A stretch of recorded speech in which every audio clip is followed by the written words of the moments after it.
I'm Christopher Lydon, and this is Open Source in the fourth summer of hot warfare between Russia and Ukraine.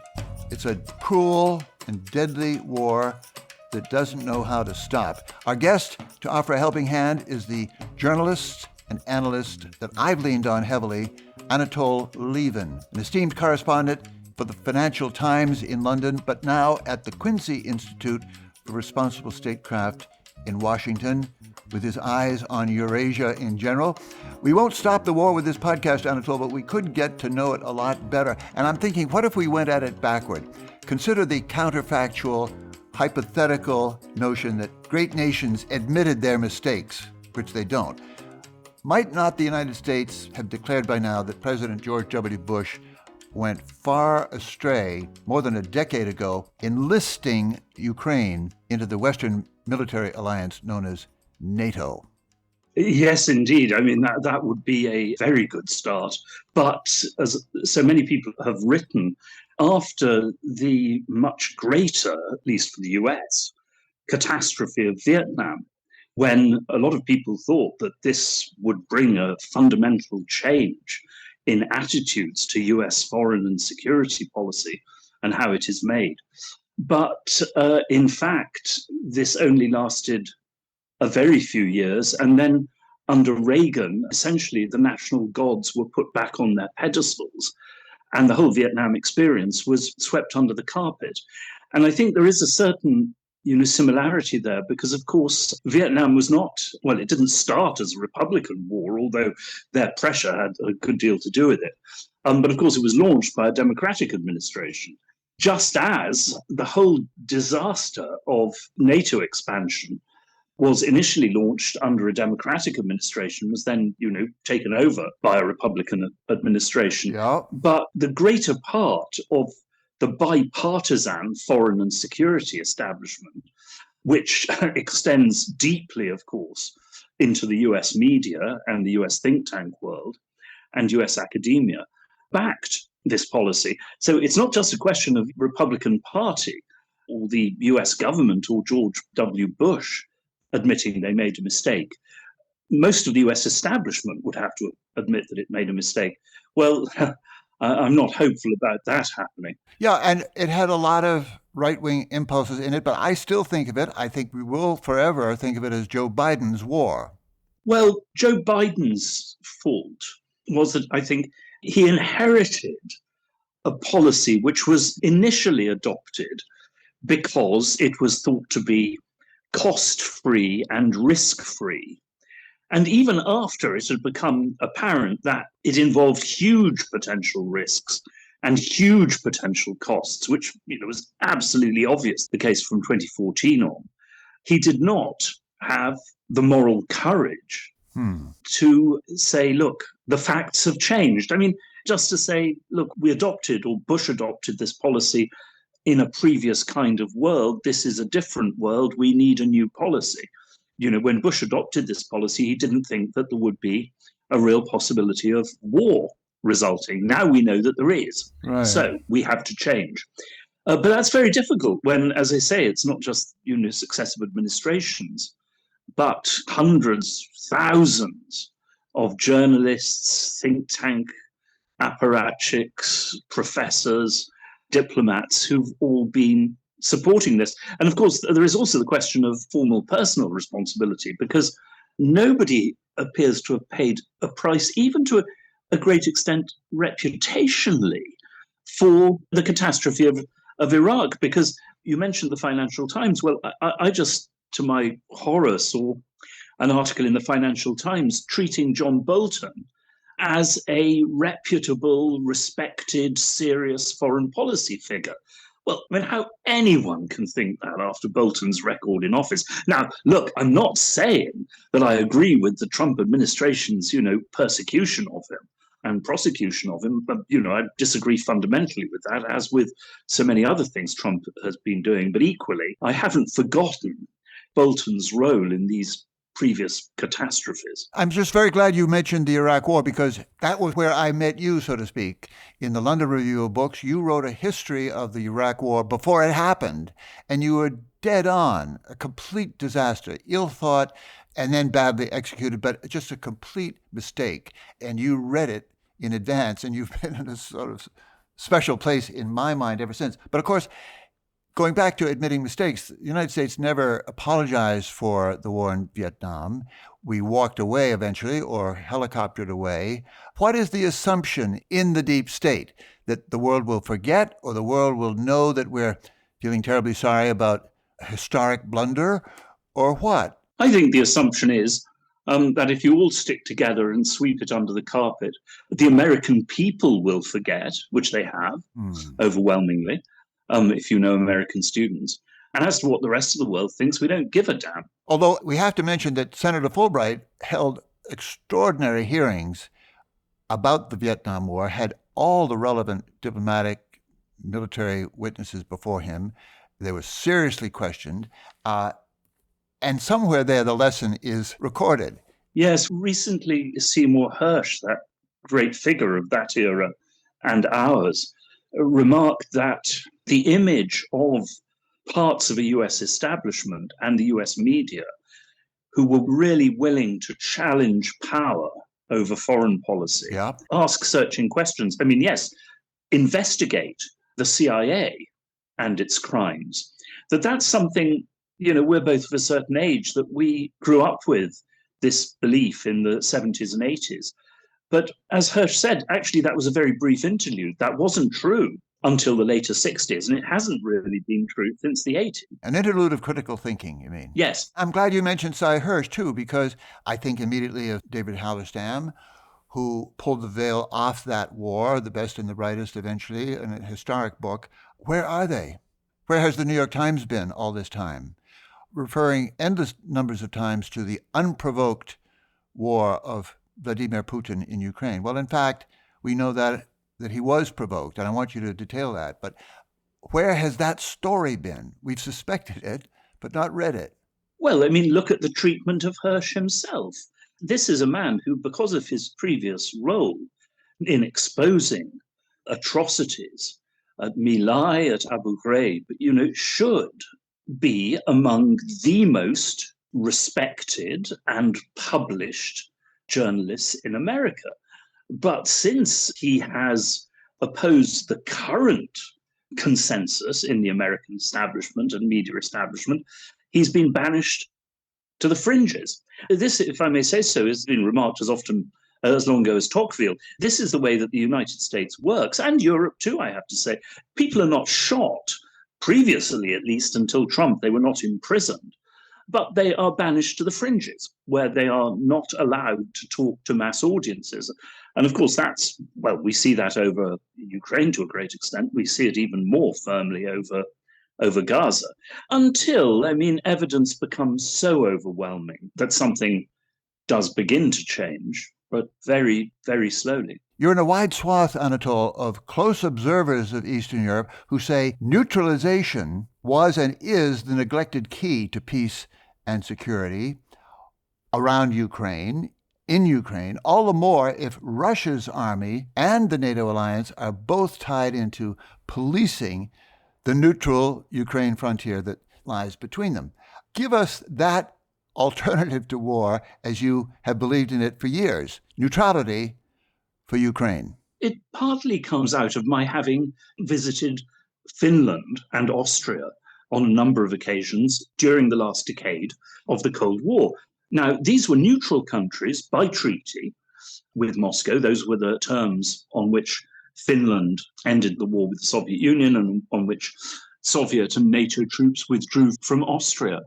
But they flourished as a result. Nobody visiting Finland or Austria during the Cold War could possibly have mistaken them for part of the communist bloc. They were extremely successful free market democracies.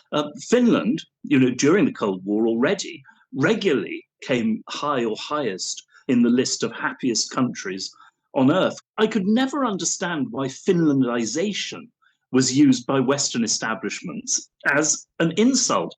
I told the Ukrainians this again and again. If you could get yourself into a situation like Finland during the Cold War, you would be in paradise. The point is that would refocus attention on Ukraine's need for domestic social, economic, political reform, Hmm. which, by the way, I mean, Ukraine is going to have to adopt when the war is over if it's to stand any chance of getting into the European Union. But instead, we played a zero-sum game whereby you had to aim at becoming members of NATO and the European Union eventually, or you were not part of the West, and that meant that you would be under Russian domination and you would basically be considered non-Europeans.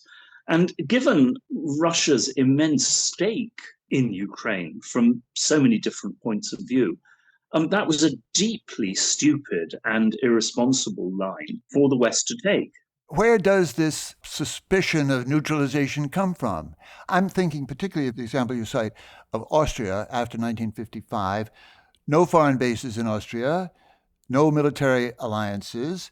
The Soviets were in on making sure that it was observed carefully.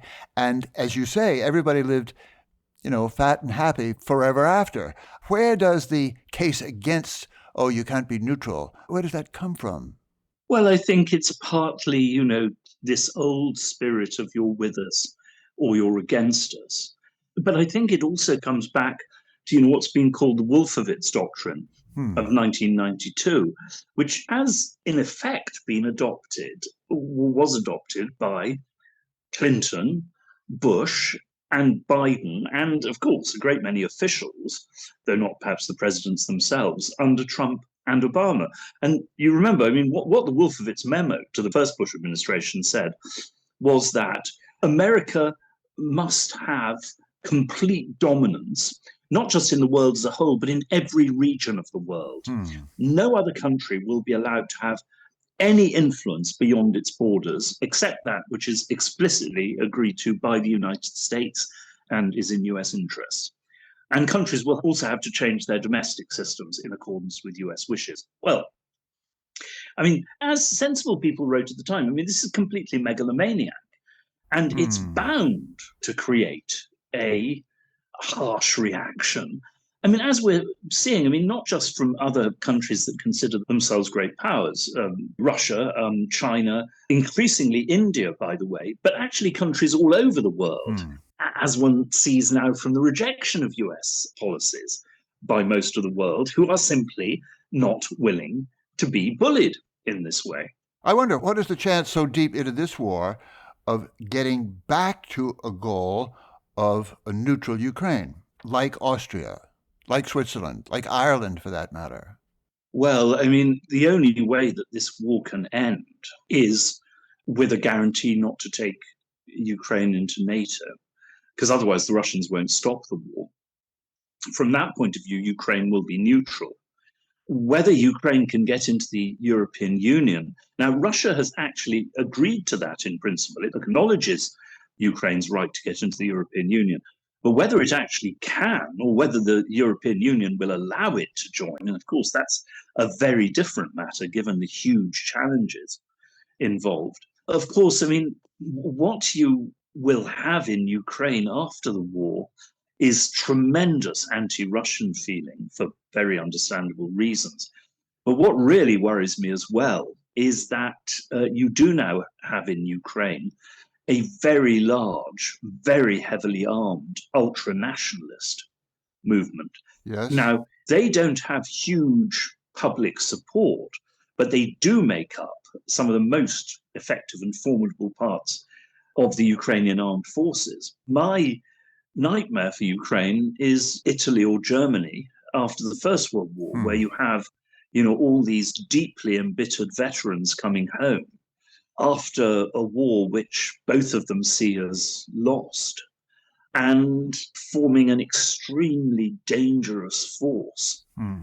in subsequent politics, which would also, of course, act as a huge barrier to Ukraine's westernization. So my fear is that you may get not a benevolent neutralization like Finland or Austria, but something much darker. Because of the emotional and political damage, you mean? Yeah. Everybody's writing now about the neatening up of territorial claims in the Donbass, especially in eastern Ukraine, but also the structures of security that have to be built to reassure everybody, especially Russia, that this kind of mistake isn't going to happen again. Which is more important here, getting the security architecture in place or the matter of territory? Well, Ukraine is not going to recover the territories that Russia now occupies. I mean, I think everyone is gradually coming to understand that.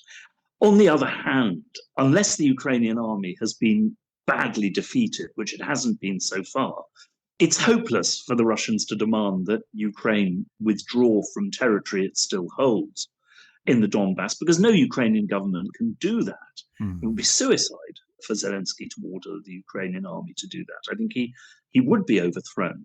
So, as far as I can see, the basic terms of a deal have to be to say to Russia, look, you've got to give up your additional territorial claims. We just cannot force the Ukrainians to do that. But if you're willing to do that, we are willing to compromise with you on your wider security issues.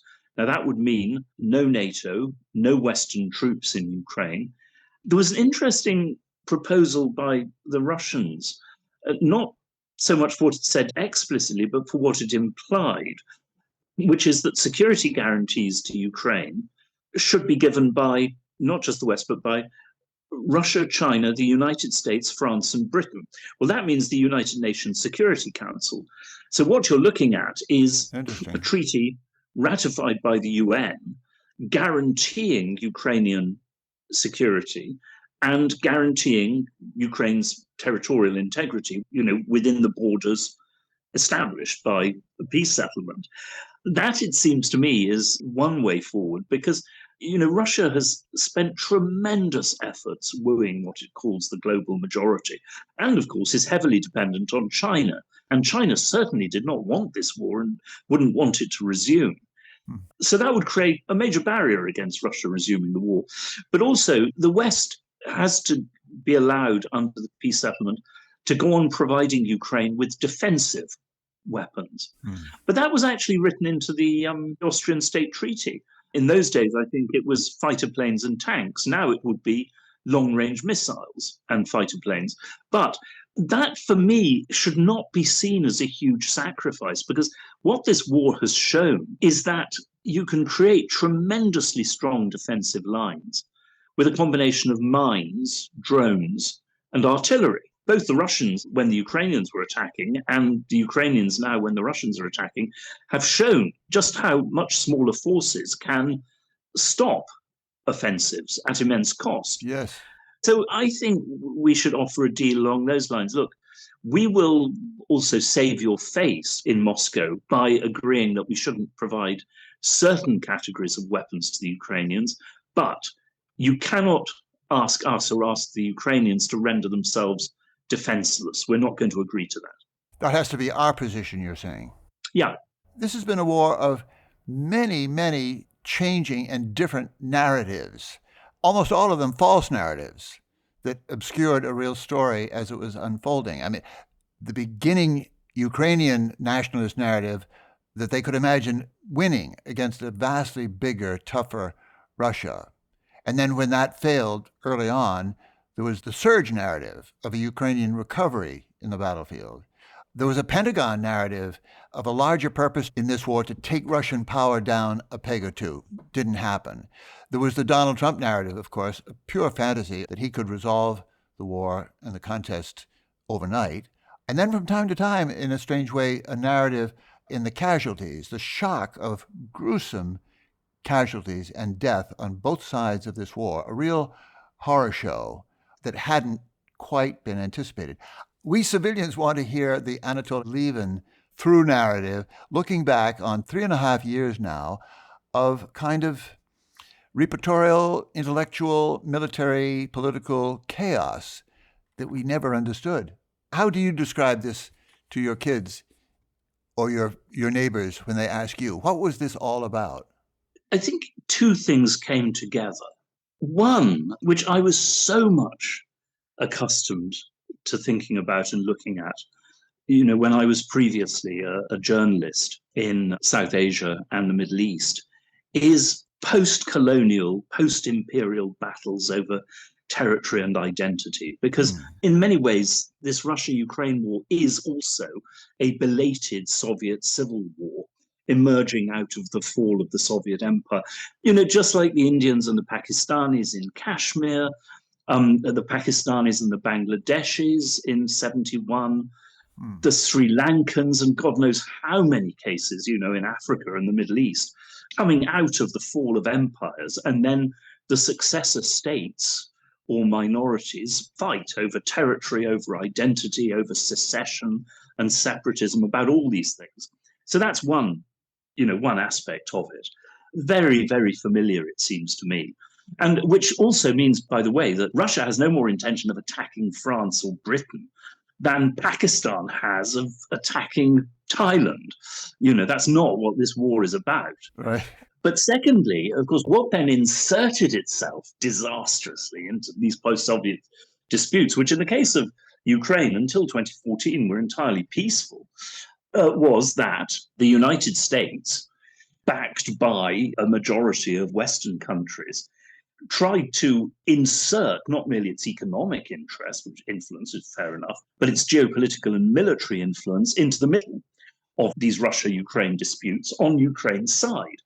So that when you think about Crimea, you get a situation where the Ukrainians are not just saying to the Russians, yes, we know that Crimea was part of the Russian Federation until 1954, and we know that, the local population never wanted to change, and we know that the local population now would like to join Russia, or at the very least be fully autonomous within Ukraine, but we're not going to allow that because it threatens central Ukrainian authority.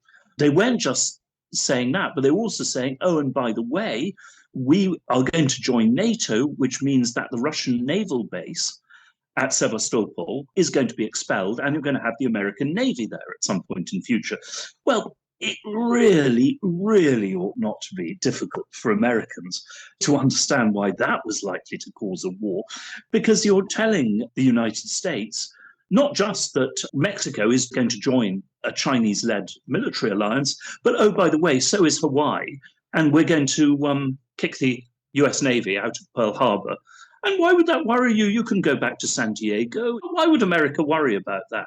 I mean, it does show a degree of lack of understanding of other people's point of view, which really amounts to deep stupidity.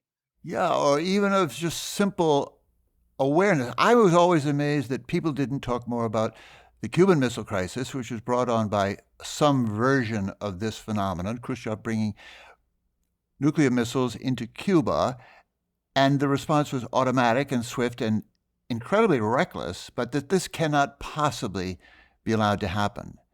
And yet we could do it rather blithely with NATO weapons heading east toward Russia, and we were surprised that Putin objected, even though we had very good warnings from William Burns, for example, that there was no possibility that the ruling class, the political class in Russia was going to tolerate this.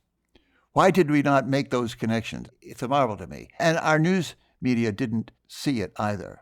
Look, it was true of and still is true of the British Empire as well, especially empires which rely on their image of themselves, as they said in the old days, as civilized, as, representing human rights and freedom and democracy and so forth. They're not good at looking at themselves in the mirror. The British would weep crocodile tears over, the fate of Poles, while merrily slaughtering the Irish on a much larger scale. It is traditional, unfortunately. There does seem, I have to say, in America today, well, perhaps not just America, but the whole disaster of Iraq does bring this home. And this, I think, is also critical to the decay of American democratic politics. But nobody ever seems to pay a price for anything anymore. Nobody ever takes responsibility. Nobody is ever forced to take responsibility. People make the most dreadful mistakes, leading to the deaths of hundreds or thousands of Americans, and then just walk merrily away. Yeah. And of course are rewarded with jobs in consultancies, enormously well-paid directorships. Of course, this isn't just true in the foreign security world, as happened on an even more dreadful scale when it came, to the causes of the Great Recession in 2008, for which notoriously nobody paid any price whatsoever. Among those false narratives, I think, is that this is a titanic, personal, emotional struggle now between Donald Trump and Vladimir Putin. Size that up, the whole notion of these two men having to sort it out personally. Well, look, there is a lot to be said for personal connections, between international leaders. A lot can come out of that. But the problem is that the leaders have to be prepared and properly briefed. Putin is, Trump is not. I was in favor of the Alaska meeting. I mean, this line that you can't talk to adversaries is such absolute nonsense. I mean, no war would ever, have been ended by compromise if that was true. But it's also been said, and here absolutely rightly, that, summits of this kind are usually prepared by months and months of careful effort by, what are called Sherpas, experts working assiduously on the details so that when the two leaders meet, they actually have something to agree on. This was not done. I mean, not just that, but the chief negotiator on the US side, Witkoff, is perhaps a personally intelligent man, but it's become embarrassingly clear that he has no expert staff and no expert advice. I understand why the Trump administration may be suspicious of most of the blob, but there are a number of people in America who are sympathetic to the effort to reach a compromise with Russia, who know Russia and Ukraine extremely well. I'm not speaking of myself, I'm not a US citizen, and could offer their services. And then you would have a chance. And not surrendering to Russia, no, not at all, but of proposing a compromise to Russia, which would have some serious chance of success, or at least moving the process on to a new level.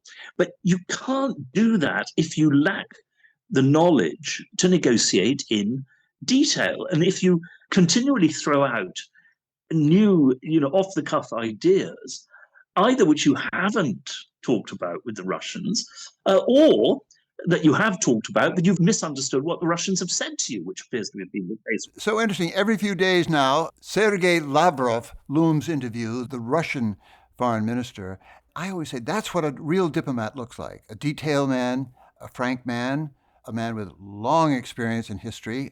How do we get him working for us? Well, yes, and also I have to say with Lavrov, somebody who actually does lay it on the line.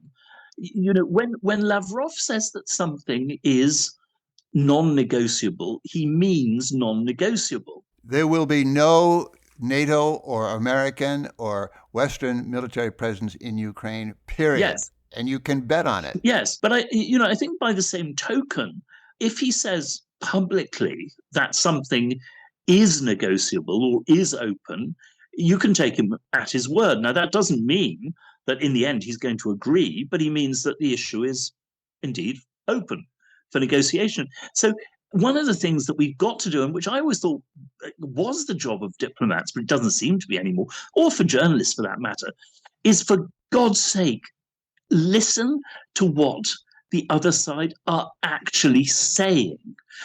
Don't write pieces saying, this is what Putin really wants. And what's your evidence for this? Well, I've talked to, a couple of US analysts and plucked it out of my own brain. No, listen to what the other side is saying. Because, by the way, if you'd done that, you'd have done, I wrote this for the Atlantic Monthly, as it then was, in January 1996. And I wrote, the Russians are saying that they don't mind really NATO membership for Poland, but if it gets to Ukraine, we will have to fight. Listen to them. Almost 30-year warning. Yep. Anatol, I wonder how many military and policy wonks got it right. Immediately, I think of John Mearsheimer, who said it loud and clear from the beginning that if the United States made a further project of advancing NATO toward Russia, Russia will wreck Ukraine. And he said it that simply: Russia will wreck Ukraine. And lo and behold, we watched it happen. But how many people do you tip your hat to who got it right and said it clearly? Well, four great American ambassadors to the Soviet Union and Russia, including the greatest of them all, George Kennan, the architect of containment, Yeah. but also Jack Matlock, ambassador at the time of Gorbachev, Tom Pickering, and of course, in private at least, William Burns, Yes. who later went on to be head of the CIA. They all of them warned against this. Well, two things happened. One was they were shouted down by, this claque of people like Newland and Daniel Freed. But the other thing is that a number of people who actually did know Russia better, like Strobe Talbot and Henry Kissinger, by the way, who started out by opposing NATO enlargement. But when the political pressure, when the Clinton administration and then the Republican Party came over to this and the establishment shifted, they changed, they swung over to it. It ain't just a matter of getting it right. It's a matter of having the courage to say so and keep saying so. Did Henry Kissinger, before his death, endorse expansion of NATO? In the 90s, he opposed it initially, but then he basically came round to it, yes. How about the complete want of dissent in Congress and in the media, too? Well, initially, you see, in the 90s, that was not the case. There was a lot of doubt and criticism. But I think this is also, you see, a generational thing. Then you were dealing with, journalists and others. They had feared and respected the Soviet Union. In the 90s, people didn't fear and respect Russia, but they forgot, of course, that Russia could come back. As so many people, including, if I may say so, myself, were saying, look, you are adopting policies that seem to work while Russia is very, very weak. But if Russia does not stay weak, they are going to cause dreadful trouble. But a lot of it, I've had experiences in which people will admit over dinner at a conference that NATO expansion to Ukraine was a dreadful idea. And then we'll stand up at the conference the next day and say in public exactly the opposite. What's the cure for that? Puritanism? I don't know, some sense of self-respect, public ethics, sense of duty, patriotism. Humility? No, the point is they knew the truth, but it was having the courage to say so. And also, therefore, feeling a sense of responsibility. Well, in issues involving the threat of war, I always remember one neocon former journalist who shall remain nameless because it was a private conversation, talking to me about how, we're much too worried about war these days. If America is to remain the dominant power in the world, you've just got to accept more wars by America and involving America, and also all the better if we can get other people to fight our wars for us. I asked him, you ever seen a war? You ever been in a war? You've ever been yourself actually lying in a hospital surrounded by children with their legs blown off? Have you? No, of course he hadn't. Who do we look to defend ourselves the next time? How do we survive this folly in silence without Noam Chomsky, for example? Speak about Hirsch and David Halberstam, but people to warn us continually of our folly. Well, first we need a revolution within the Democratic Party, of which there are certain signs on the left, feebly. But also on foreign security policy, there needs to be a revolution in the Republican Party, which, of course, some people thought was happening under Trump and Vance. But, hence the rather wonderful coining of this phrase, the blob, by Rhodes, the foreign policy advisor to Obama. The blob was this film from the 50s or 60s, this extraterrestrial alien force which swallows people, ingests them. And the poster, had this hand or arm coming out and clutching for air and being sucked back in. Well, this is the blob. And so you see Trump fighting against it in an ignorant and confused way over Ukraine. But of course, on other issues, and it's not just the blob, it's also his own prejudices and its domestic lobbies, but any kind of serious reconsideration of America's position and stance in the world, my fear is that it would take a much greater catastrophe. And of course, we don't want a much greater catastrophe. I'm thinking also of the follow-on catastrophes, especially Gaza, and our support for what we more and more call genocide in the Middle East. But I'm also thinking of the road ahead with China and thinking in a fresh way about China. What do you count as the worst damage of our experience around the reign of illusion in Ukraine? And what do we do about it? Well, I mean, certainly in the case of Europe, which is in a position to put serious pressure on Israel over its crimes and is not as subject to the Israel lobby as the American political class is. But it's all too clear that as long as Europe is terrified of Russia and is, committed to keeping the Ukraine side going in this war, without advocating a compromised peace, there is nothing significant that Europe can do over Israel because it dare not risk a breach with the United States. It's much too scared that Trump will then cut them off over Ukraine. So that's the effect of Ukraine on policy towards Israel in Europe. Interesting. It's a fear of the United States more than of Israel. Oh, yes. I mean, if we could just veer to Gaza for a bit, I mean, my hope is, from what we see in the opinion polls, of this radical shift of opinion within the Democrat voters in America and among young people to a great extent towards Israel. The change in attitudes has been dramatic. If this continues, then a generation down the line, we may see a Democratic Party with a very different attitude to Israel. I fear I may not be around to see that. I mean, as for China, obviously, what Ukraine should have dramatized is the fact that foreign policy stances have consequences. Yes. You declare you're going to take Ukraine into NATO, that is going to have results for US policy. Now, in the case of China, so far, we have recognized that outright backing for Taiwan would lead to war because the Chinese have said that and we believe them. But around the edges, the Filipinos are now saying that the US-Filipino defensive alliance means basically that if a Filipino sailor is killed, even accidentally in a collision with these Chinese ships which keep chasing them, then according to the Philippines, that will be a case for the defensive alliance with America kicking in, which will mean US war with China. Now, I'm not saying that will happen, but you would undoubtedly have huge pressure on the US to do something dramatic, and then the Chinese do something dramatic.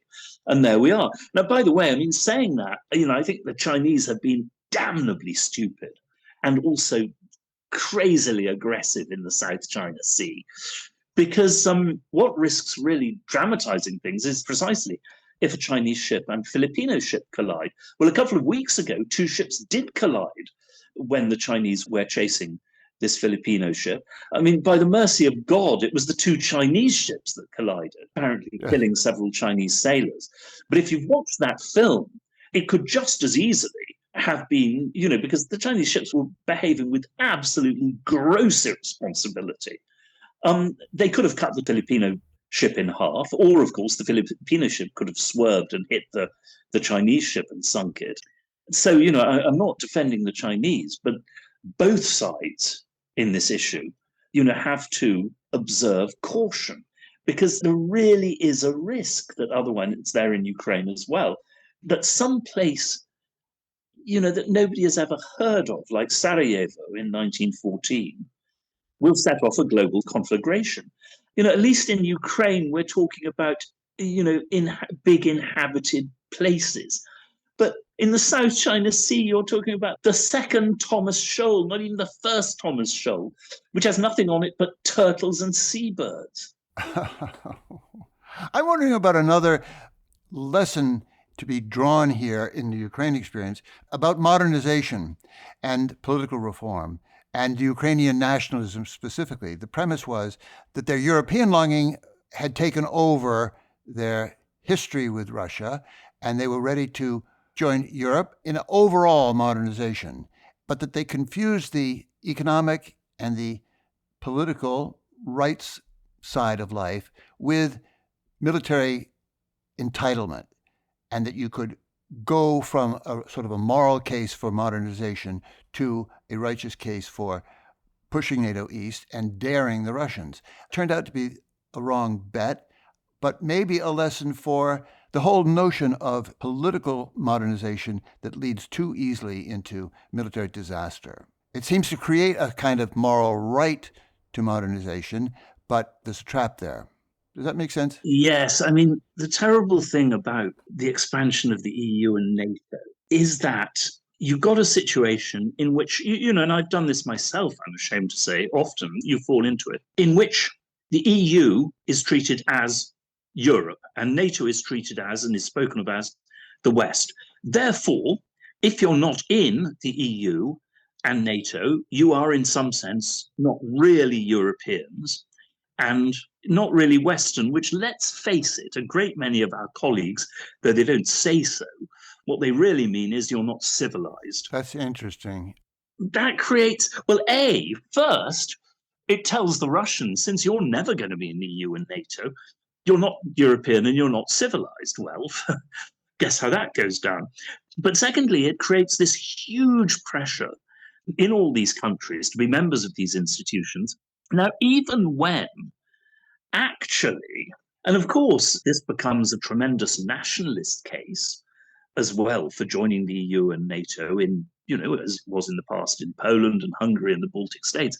Now, what we have belatedly discovered, and what we will certainly see in Ukraine in future, is that, of course, all these countries, these societies, pretend to do things in order to get into the European Union especially.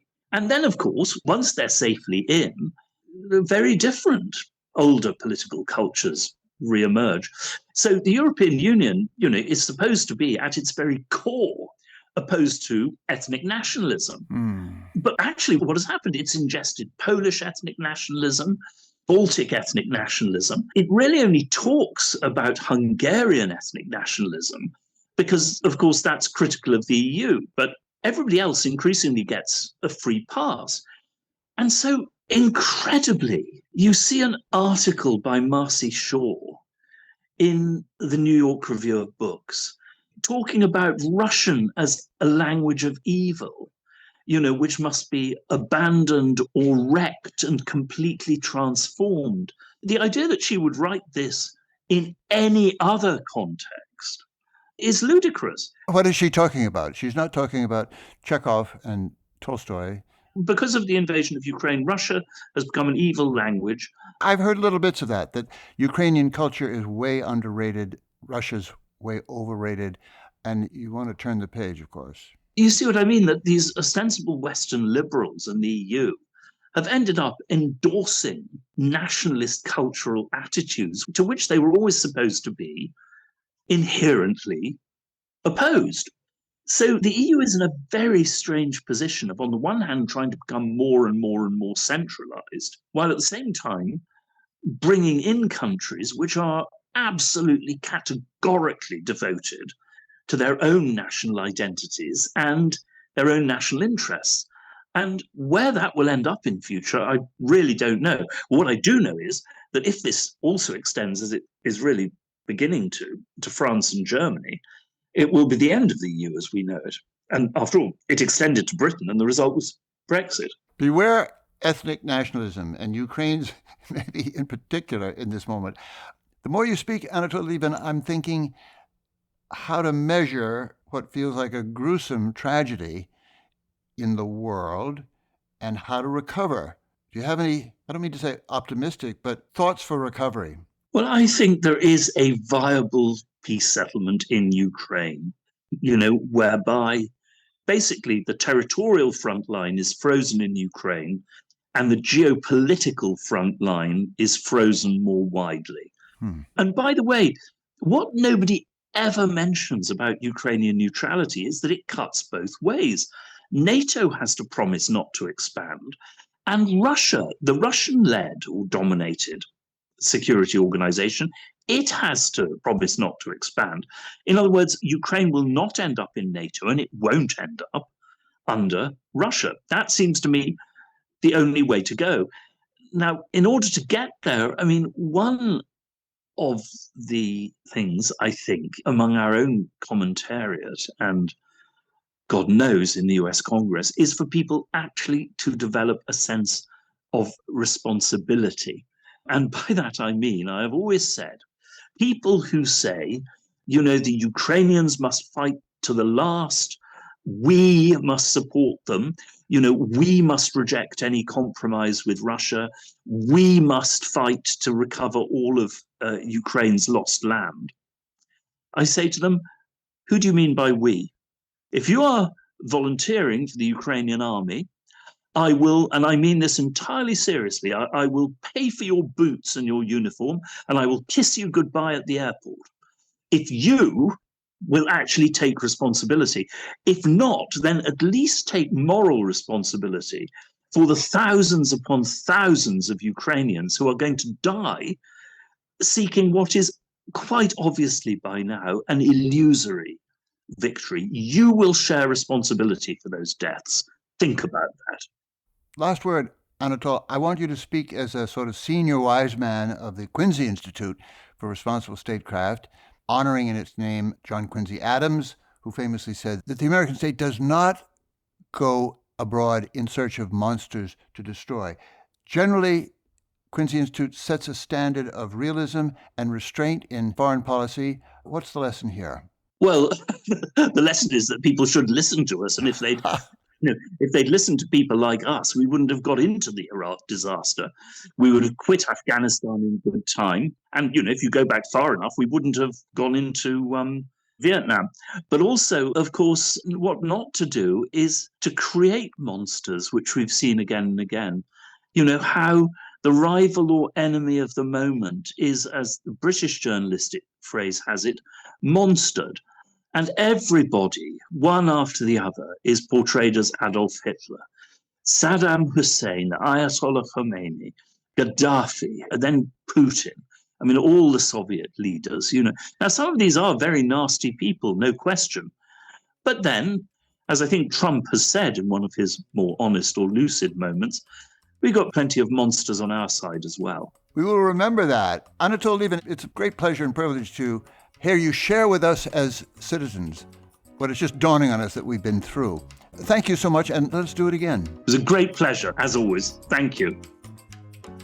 Anatol Lieven directs the Eurasia program at the Quincy Institute of Responsible Statecraft. He has been a war correspondent in Afghanistan and Chechnya, among other places, and he's written book-length studies of Baltic independence and the hard country, as he calls it, of Pakistan.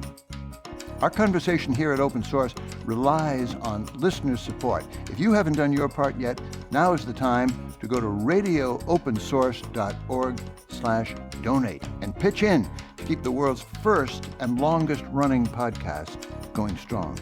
Leave a comment while you're at it.